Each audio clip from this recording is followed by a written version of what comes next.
Feel the power of you controlling your breathing.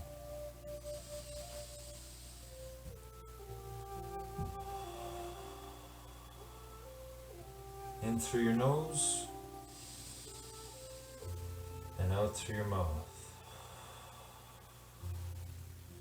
You've got your legs crossed, your back straight, your eyes closed. You remember the truth. You know the truth that you were born to win, to take control of your life the way you take control of your breathing.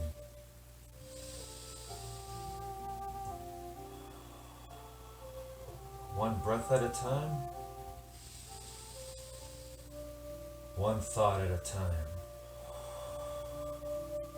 So let's do that right now. Let's see ourselves doing the best we can as we begin our day today in the best way possible.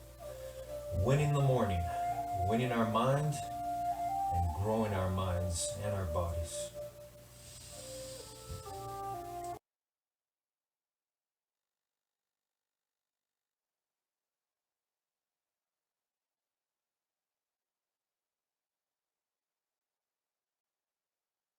Good morning, guys.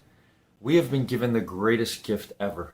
As human beings, we have the power to control the most powerful force in the universe, which is thought. We can control our thoughts, but many of us haven't been trained and haven't conditioned ourselves to believe that. One of the most common things I hear often when we talk about this topic with friends, family, is that it's hard. It's hard. It's hard to control my mind. It's hard to control our thoughts. Let's try to change that conversation because our words are symbols of our thoughts. So let's change it to it's possible. Control of our thoughts is possible. Let's do that even once today.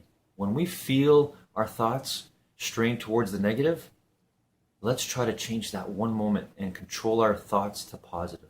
And let's see what happens day by day as we build on that. Have a great day, everybody.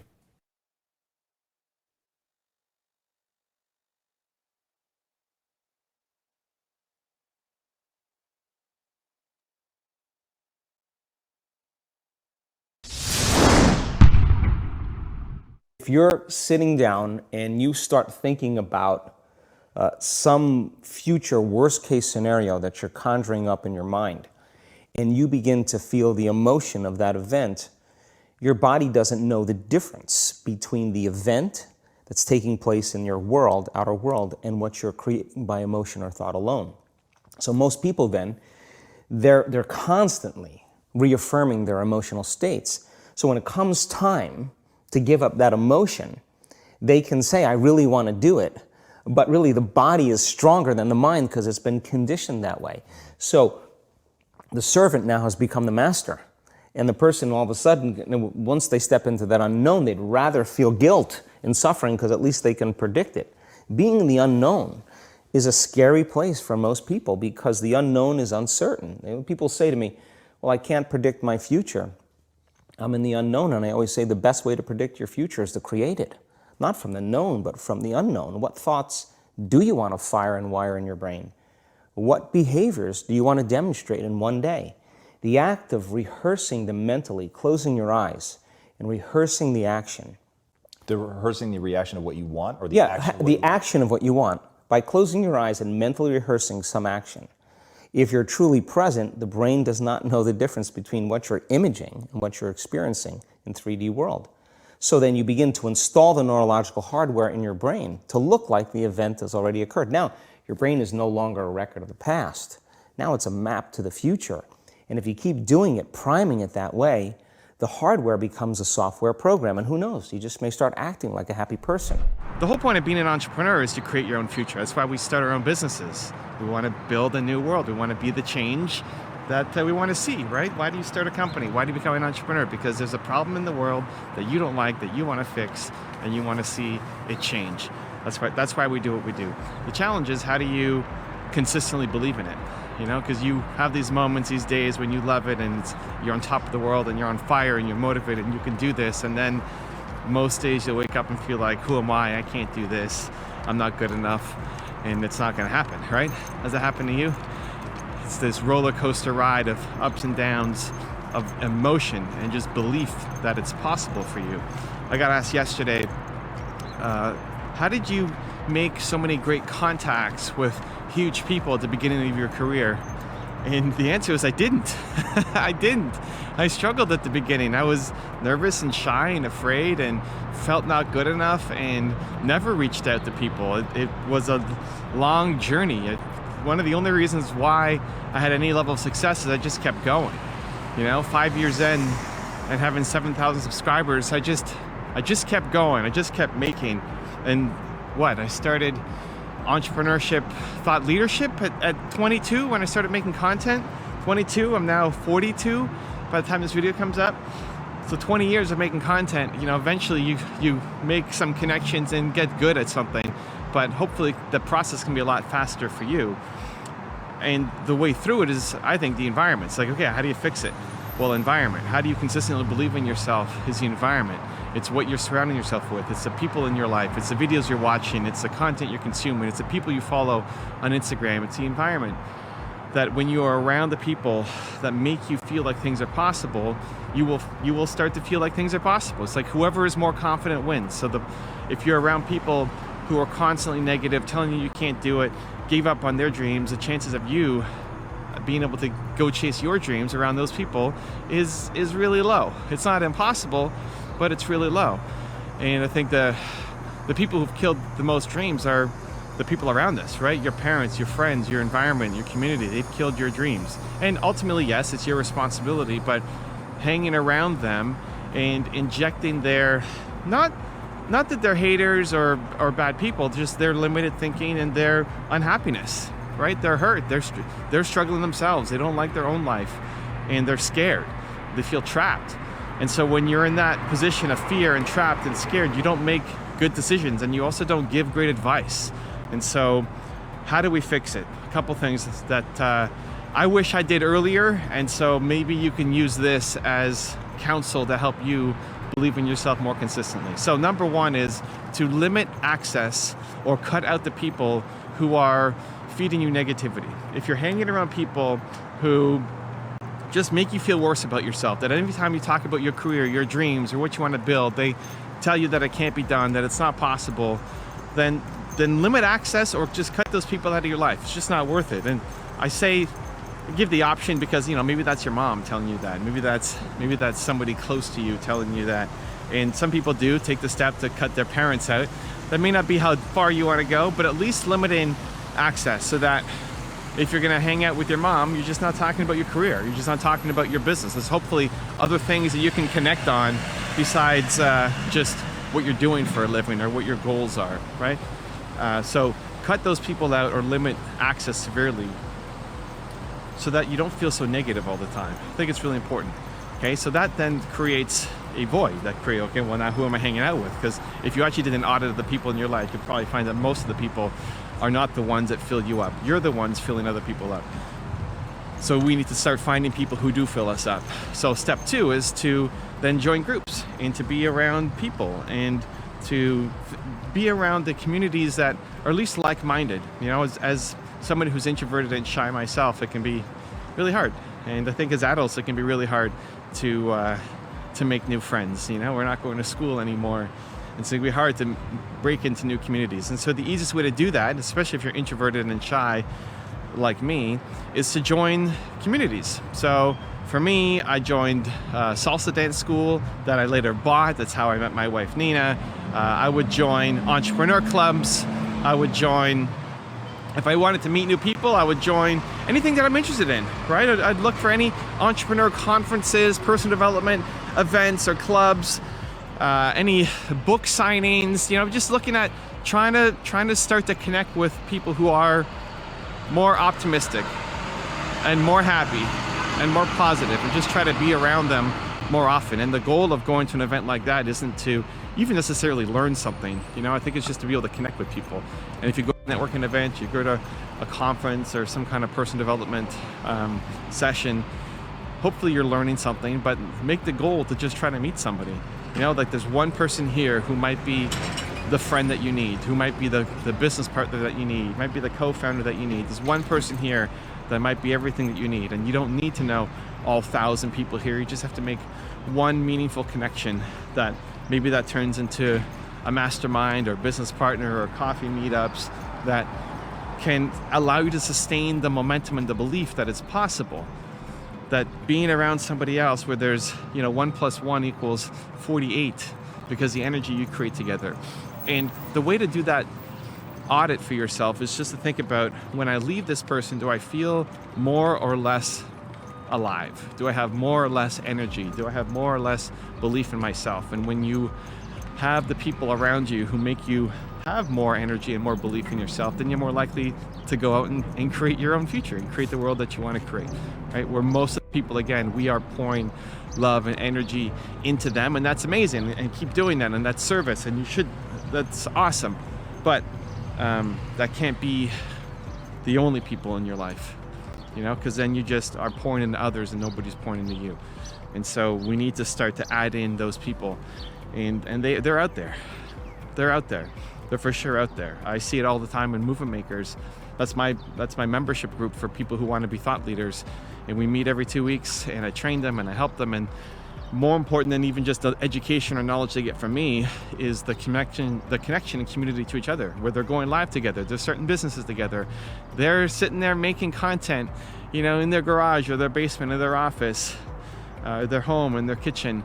And their family might be saying, what are you doing making these YouTube videos? Are you crazy? And now they're around other people who are doing the same thing as them. And it just breathes life and hope and possibility, because you've got a great heart and a great soul and great opportunities in front of you, and you want to serve, and it can happen. It can happen. It can happen for you.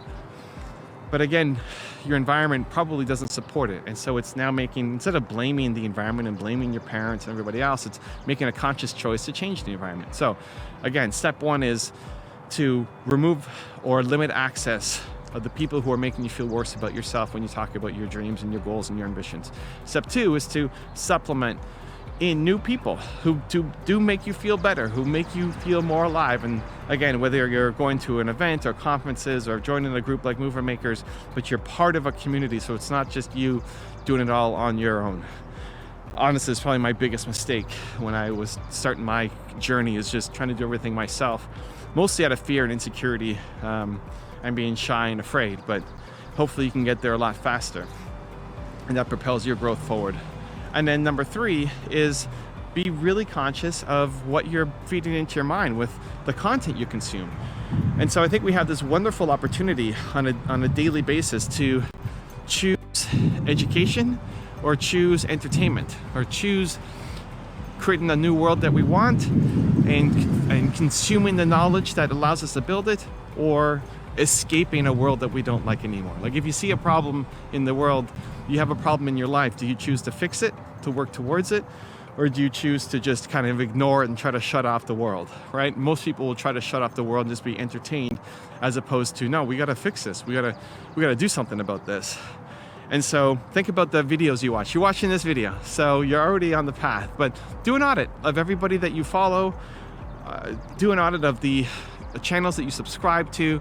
Do an audit of where you're spending your time, and see how much of it, how many of the channels that you subscribe to on YouTube, how many of the videos that you watch on YouTube are helping you build a better future for yourself, are training you to be a better person, giving you the skills and the knowledge to actually go and make that change, versus how many of the videos are you watching that are just pure entertainment, or just shutting off your brain and shutting off the world, and pretending like the problems that you've gotten and you want to solve don't exist, right?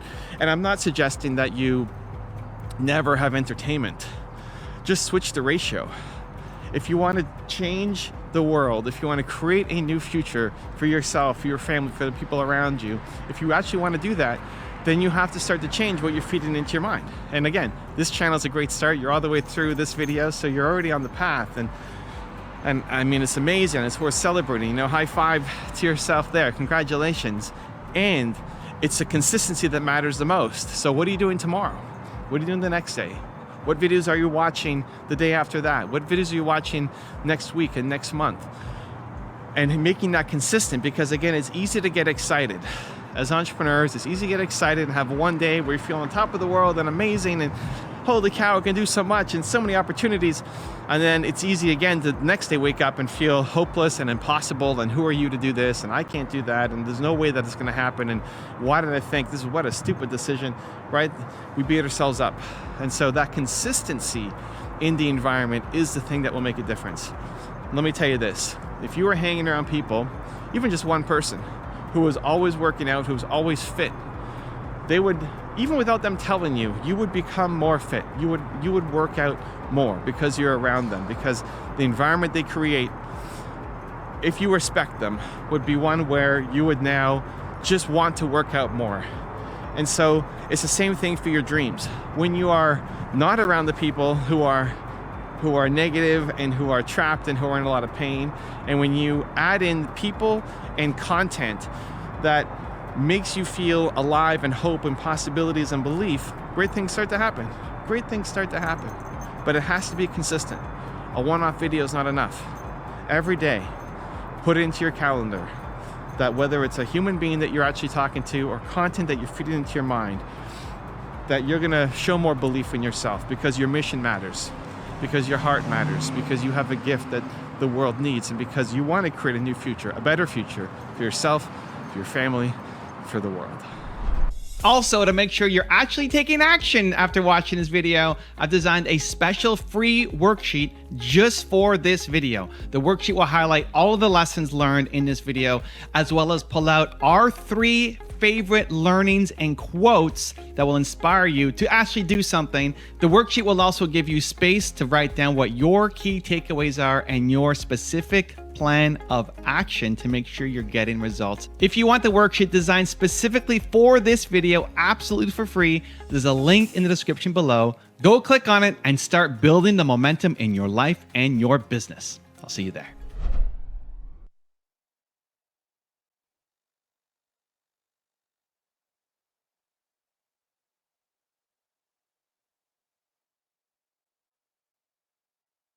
Good morning, guys. Today, Oprah Winfrey shares with us her first rule and top 10 rules for success for her, and that is understand the next move.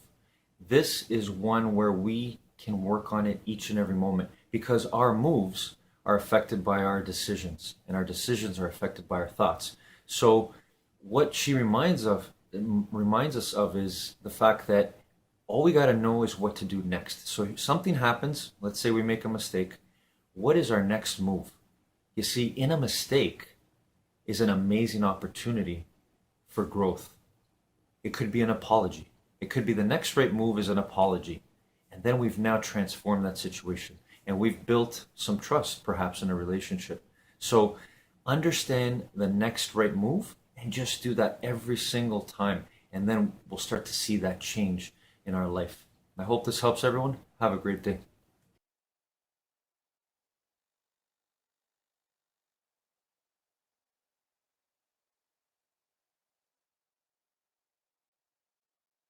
We all feel that rejection kills dreams. We all feel that failure kills dreams. We all feel that people kill dreams. But actually, there's 4 words that we say in our heads to ourselves that genuinely have destroyed more dreams than all of those things put together. Those 4 words are, what will people say?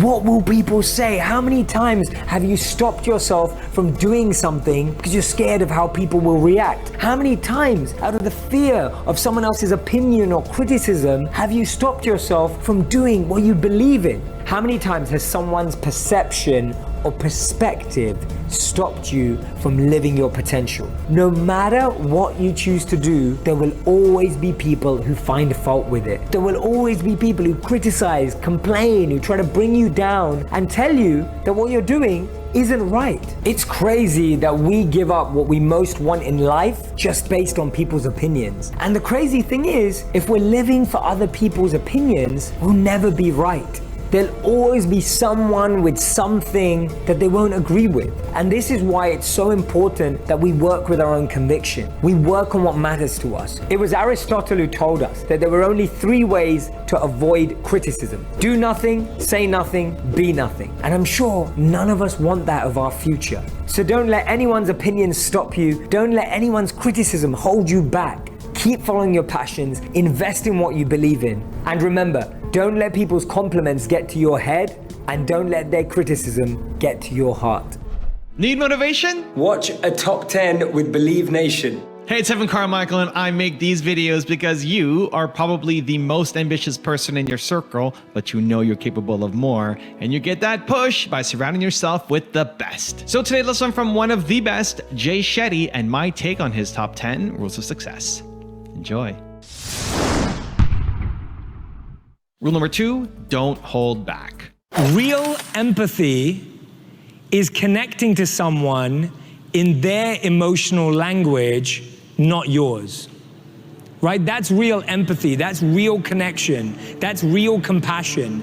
Is that you're able to communicate with someone and express your thoughts in their emotional language, not yours. And this is something we struggle with, because when we're feeling tired, exhausted, stressed, overworked, we communicate more in our language because we want to be heard, not realizing that when we fight for being heard, we actually alienate the other person. They're just disconnected because we're speaking a foreign language. That's literally what it sounds like. If this group is talking to this group and they're only talking about goals and schedules and plans, this group's going to say, but what about the people? What about people are exhausted, people are tired, what about how they feel? That doesn't mean they don't agree with you. They just want you to take into account people. It's not that they don't agree with your plans and goals and schedules and any of that.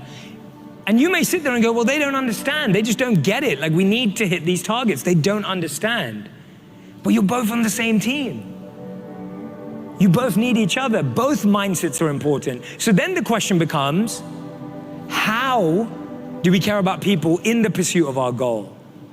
And that's where all the focus goes. The focus now isn't, well, we're right because we're going to hit targets and that's what pays for everything. Or no, we're right because we care about people and obviously people are everything. It becomes, well, how do we hit our targets and care for people?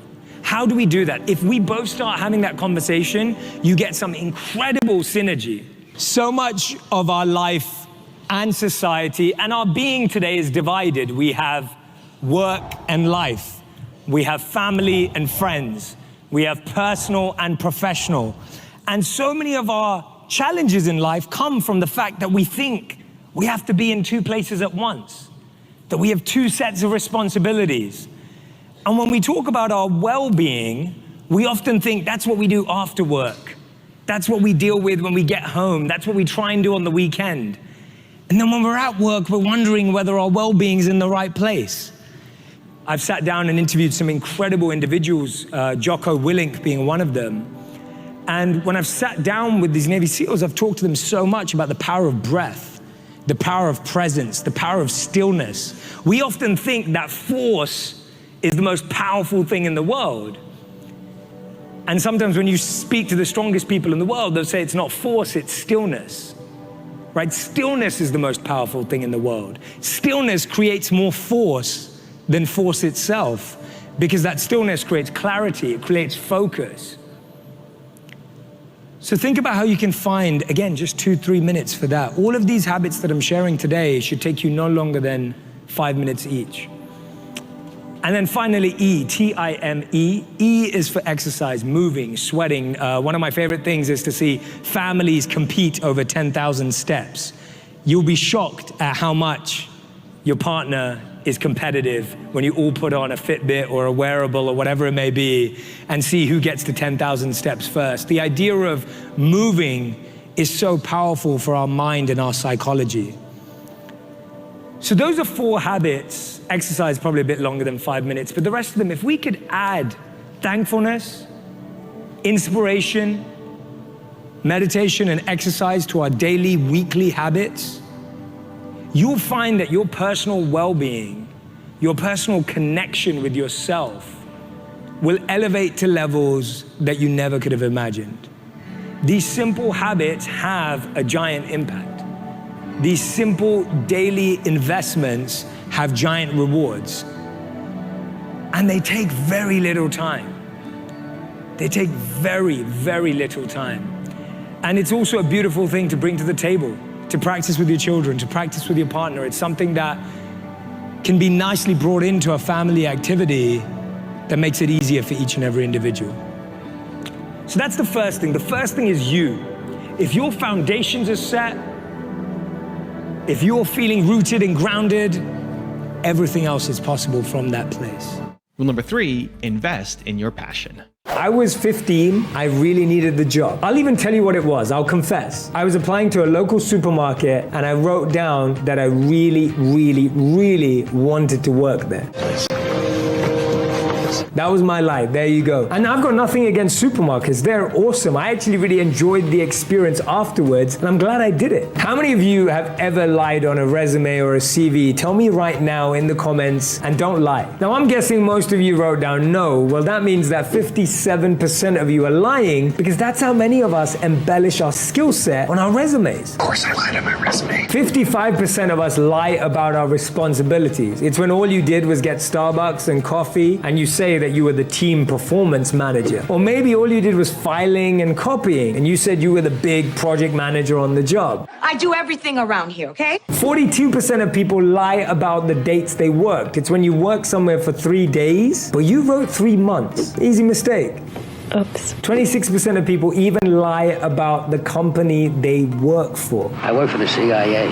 They interviewed 2,000 HR professionals and asked them what were the most memorable resume lies. I'm going to tell you them right now. Let's see if you can see yourself in some of them. Applicant claimed to be the assistant to the prime minister of a country that doesn't have a prime minister. Applicant claimed to have an Olympic gold medal. Applicant claimed to have 25 years of experience at age 32. 32 minus 25, 7. You started working when you were 7. Applicant applied for the same position twice with different work histories. Now, I don't know who's going to fall for that, but it's a pretty creative idea. I'd give them the job just based on that. So I started digging a bit deeper. I was looking at all these statistics and wondering and asking myself, why do we lie? Why is it that over half of the people in the world lie on their resumes to get these jobs, to get these positions? We need the money. That's true. We need to work. That's true. But there was something at the root cause of it that I want to talk to you about today. One of the biggest reasons is because there are so many job specifications and requirements out there now that are stopping us from feeling confident. But the root cause is self-awareness. When we were young, we had hobbies, we had passions, we had skills that we could articulate, that we could share with people. But as we've grown older, we've forgotten about them. We struggle to express our passion for absolutely anything. The more self-aware we become, the more confident we become about the skills that we have. We're so busy trying to convince people that we have skills that we don't even care about, that we forget the ones that we really already have. See, the truth is that everyone has potential and talent, but we've been made to believe that we need to have a certain checklist to give us a certain status. When reality is, a lot of the people who are doing what they love would never get a job in a place out there. We've been made to believe that there are certain skills and qualifications that define us, but I'm going to ask you to answer this question first. What do you love and what are you good at? Figure that out. What do you love and what are you good at? And invest in that. See, people say follow your passions. I say you can follow them, but make sure you work on them, make sure you invest in them, make sure you improve on them, because as you get better, as you grow in what you love and what you're good at, that's going to become the most powerful asset you have. So next time you think you're lying on a resume to get a job, think about whether that's a job you really want.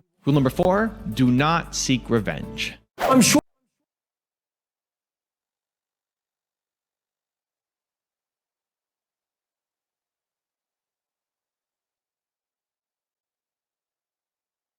Good morning, everybody. I want to share with you a personal story again to show how we can live and laugh and love our way to infinite mind wealth.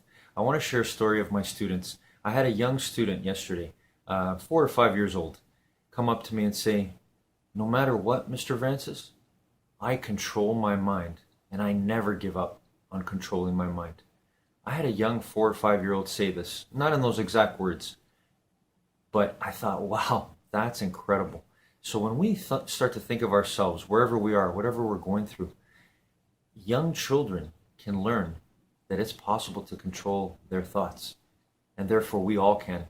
It's just we have to work at that every single day. But I wanted to share that with you because I thought, wow, that's truly living our way to infinite mind wealth.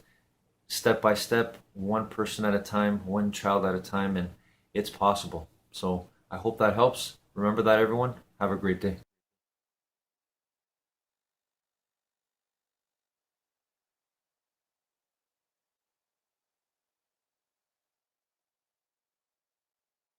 My thing that I truly believe is my secret sauce is that everything started as a side hustle. I had to build up the confidence in myself to go all in on every single thing. I feel like there are two camps of people. The people who are like, jump and the net will appear, and the people who are like, let me weave my net so that I feel safe enough to make the leap. I'm the weaver. I'm the person that I'm like, I need to trust that this calling is right, and I need to experiment with it first to know how it feels. Every single time I've started anything, I've always started it as a side hustle with no pressure, no stakes. I don't want money involved. I always do it as like a creative outlet. And then when it feels good, or if it feels good, I pivot into it. One of the reasons why I feel like I've been able to do it successfully is because I built a brand, not a business. What I mean by that is, by definition, a business is like the product or offer that you have for sale. But a brand is a personality behind those offers. And even when I was a wedding photographer, I was showing up, talking about struggles and joys and triumphs and all these things. So when all of a sudden I was like, I think I'm gonna get out of weddings, which is exactly what I've known for. I was the top wedding photographer in the state for 4 years in a row. Leaving that behind is a really big deal. But I had so many life moments when we were trying to grow our family where I was like, this isn't it anymore. It's just not it. I didn't hang up my camera and say, peace out, I'll figure out what's next. Need motivation? Watch a top 10 with Believe Nation. Hey, it's Evan Carmichael, and I make these videos because you are probably the most ambitious person in your circle. But you know you're capable of more. And you get that push by surrounding yourself with the best. So today let's learn from one of the best, Jenna Kutcher, and my take on her top 10 rules of success. Enjoy. I kept shooting, but I did less and less and less. And there's a chapter in the book that talks about finding your enough point. And what I mean by that is finding the place where you can continue doing what is giving you the security you need to free up your time to get the creativity back. So towards the end of my wedding career, I was shooting 7 weddings, which was paying our mortgage and our bills so that I wasn't worrying about that. But I wasn't doing 35 weddings in a summer and killing myself over it. And so I have been able to pivot because, one, I do so safely and slowly. But 2, I let myself be creative again without the pressure. And I think one thing that is so hard for us as entrepreneurs is we immediately think, how can I monetize that? Or like, how can I get paid for my time, right? Because we value our time is so expensive. But I have built a brand that allows me to move and evolve and change and grow and invite people in on that without being like and today I'm this version, and tomorrow I'm this version, and you've got to follow me. But it's like, hey, I'm curious about this thing. I think I'm going to give it a shot. I'm just going to try it out and see what happens. And I invite people with that to come on that journey with me. I am all about like showing up imperfectly. I was telling you as I walked in today, I'm like, this is amazing. I was like, I record in my closet. It's one of the top podcasts in the country. And I literally record in a tiny closet with no team and just a microphone. And I still do that 5 years in. But that's the approachable alignment that I need to make things feel good for me. And so yes, I've pivoted time and time again, and I think I'm going to continue doing so because I kind of get bored, or I kind of have different like calls that I'm like curious about. But everything starts as a side hustle. And I feel like the world of entrepreneurship has neglected this segment of the audience who is in that trial phase or the experimentation phase. They don't feel like they fit. They don't feel like they're an entrepreneur. They can't say they're an entrepreneur, and they don't feel like they're a hobbyist. They have this dream and this curiosity, but they're like, where do I belong? I don't fit in this world that we've given them. And so I just want to say, like, if you are in that experimentation phase, freaking have fun with it. Get creative, but don't box yourself in or create another ladder that you're climbing that might not be going in the right direction. Rule number 2, trust yourself. I was just in this season of life where I was really learning how to trust myself. And when I say trust myself, I mean, I was leaning into this calling to slow down, but to trust that like if and when I'm ready to run, I'm going to go, and I'm going to go fast. I'm going to go hard. And I know I'll remember how to get my feet back under me. Yeah. And so when I talk about like, screw the morning routine, screw all that, like everything has a season. And I think a lot of us are coming out of this last season that the world collectively experienced thinking, what next? What now? Yeah. And am I happy? Am I faking it? What do I want for my life? And so I really love the notion that we're kind of in this mix of like, there's 2 camps. there's the hustle culture, Mm-hmm. and then there's like the manifestation side. And I have respect for people in both of them. Yeah. But I've realized that for me, the magic is like when the woo, like that visualizing meets the work. Hmm. And how we balance that and approach that, whether fast or slow, is like where I'm at. And so the book is a call to invite people to figure out, what season are you in? Is it the woo? Is it the work? Or is it the mix of both? And how do you live that out as your truth? Rule number 3, find your passion. I've been thinking a lot lately about this messaging of like, pursue your passions, go out and do what you love. And I honestly think a lot of adults right now aren't even sure what they're passionate about or don't even feel passion in their lives, right? And so this messaging is meant to be helpful, but sometimes it can almost be like hurtful in like, I don't even feel passion as a human being right now. How do I pursue something? And I've realized when I trace things back, a lot of times I don't necessarily know what I want, but I know what I don't want. And I think sometimes that can tell you just as much, if not more. So when I got that 5-year plan, I was like, I don't want this. I don't know how I'm going to get out of this, but I'm going to figure out a way. And so I bought a $300 camera on Craigslist, started becoming really passionate about photography. I bought it as a way to find passion again. It wasn't meant to be the business. It was something that I was curious about, something I wanted to be creative with. I was in this stage of life where I was like, I feel like my soul is getting sucked out of me in corporate. How do I remember that like childlike wonder or awe? And photography was something I was curious about. And so I bought the camera, started getting really passionate. This was pre-Pinterest, and I was planning my wedding to my college sweetheart. And I was going to the few wedding blogs that existed and saving images onto my computer, driving them into a Microsoft Word document and building my own Pinterest boards. And I emailed myself the collage to my work email and went to print it on the beautiful color printer at the office and was laminating it, because why would you not laminate your dreams, right? And you have to, because there's things like coffee spills and water. You got to laminate. I need a good layer of protection in my life. And we all do. Yes. I was laminating it and I heard this crunch noise and I was like, oh my God. And this is after hours. I'm in the office and I am like prying the jaws of the laminator off of this collage that now says photos by Jenna Lee in a beautiful script on the top. And I'm like, how am I going to explain this? What am I going to do? Because I was so careful to protect my work identity and to really keep my passion separate. And I think a lot of us have gone through life almost compartmentalizing ourselves or like shape shifting based on the settings we find ourselves in.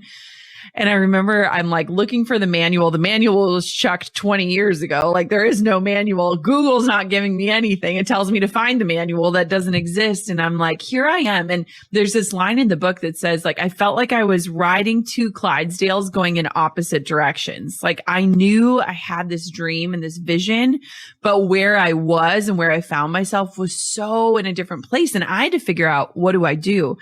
And long story short, the next day, Kathy, our office assistant, was in there and I had to awkwardly be like, hey, Kath, I jammed the laminator last night and she's prying out these things and it's these wedding photos of like brides and cornfields. And I'm like, I was like, I'm really passionate about this thing and I do it outside of work and I haven't really told anyone about it. It's really close to my heart, but like I really love photography. And something fascinating happened when I shared it with her because she lit up.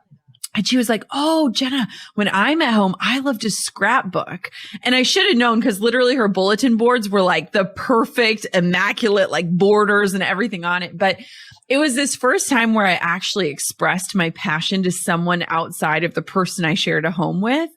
And there is something so freeing about it. And it also reminded me that like when we're passionate, even if somebody has no passion in what we're curious about, they're invited to share their passions with the world. And I think the work that you and I do is a clear example of that. The way you guide people through B School is like, here's what I'm passionate about. Tell me about yours. And even if I have no interest in it, I care about it because you do. And that's huge. Yeah. Rule number 4, set your boundaries. How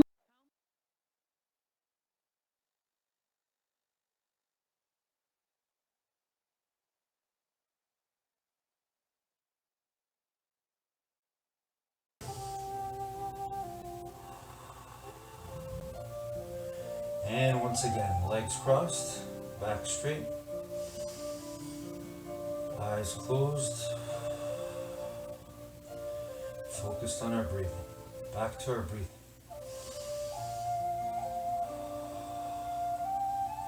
That powerful force keeping us alive, keeping our energy flowing. And we don't really think about it. We never really attempt to control our breathing, most of us anyway.